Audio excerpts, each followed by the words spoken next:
জাতীয় সাংবাদিক সংস্থা মৌলভীবাজার জেলার বড়লেখা উপজেলা শাখার উদ্যোগে গতকাল বিকেলে এক জরুরি সভা অনুষ্ঠিত হয়। জাতীয় সাংবাদিক সংস্থার সভাপতি সাংবাদিক এম আতিকুর রহমানের সভাপতিত্বে ও সাধারণ সম্পাদক বাংলা টিভির বড়লেখা প্রতিনিধি রুয়েল কামালের সঞ্চালনায় সভায় শাখা নেতৃবৃন্দ উপস্থিত ছিলেন। সভাপতির বক্তব্যে এম আতিকুর রহমান বলেন, তথ্য প্রযুক্তির উৎকর্ষ সাধনের এ যুগে সম্প্রতি কিছু দিকভ্রান্ত দুষ্ট লোক সামাজিক যোগাযোগ মাধ্যমের অপব্যবহার করে চলছে। তারা হীন উদ্দেশ্য সমাজের বিভিন্ন শ্রেণী পেশার সম্মানিত ব্যক্তিবর্গের বিরুদ্ধে অশালীন ও কুরুচিপূর্ণ এবং বিতর্কিত মন্তব্য করে চলেছে, যা অনাকাঙ্ক্ষিত, অনভিপ্রেত। তিনি আরও বলেন, সম্প্রতি জাতীয় সাংবাদিক সংস্থা বড়লেখার কার্যনির্বাহী সদস্য কে বা কারা মিথ্যা উদ্দেশ্য প্রণোদিত কুরুচিপূর্ণ বিতর্কিত মন্তব্য ও ছবি দিয়ে সামাজিক অস্থিরতা তৈরির অপপ্রয়াস চালাচ্ছে। এ ব্যাপারে থানায় জিডি করা হয়েছে। বিগত কয়েকদিন ধরে আমার ছবি ব্যবহার করে একটি ফেক আইডি খোলা হয়েছে। ফেক আইডির নাম হয়েছে আশিক।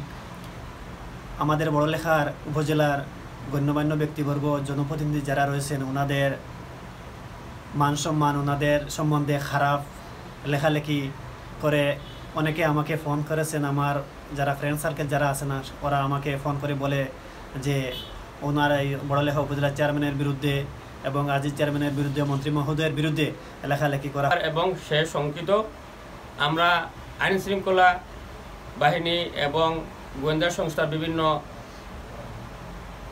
কাছে অনুরোধ করছি, ওটি একটি তদন্তের মাধ্যমে যাতে দুষ্ট প্রকৃতির লোকটাকে ধরা যায়। তার অন্যতম সদস্য আহমেদ জাকারিয়া, তার নামে একটি ফেসবুক আইডি, তার ছবি দিয়ে হীন ষড়যন্ত্র এবং চক্রান্তের বিরুদ্ধে প্রশাসনিক পদক্ষেপ গ্রহণের জন্য আবেদন করেছেন।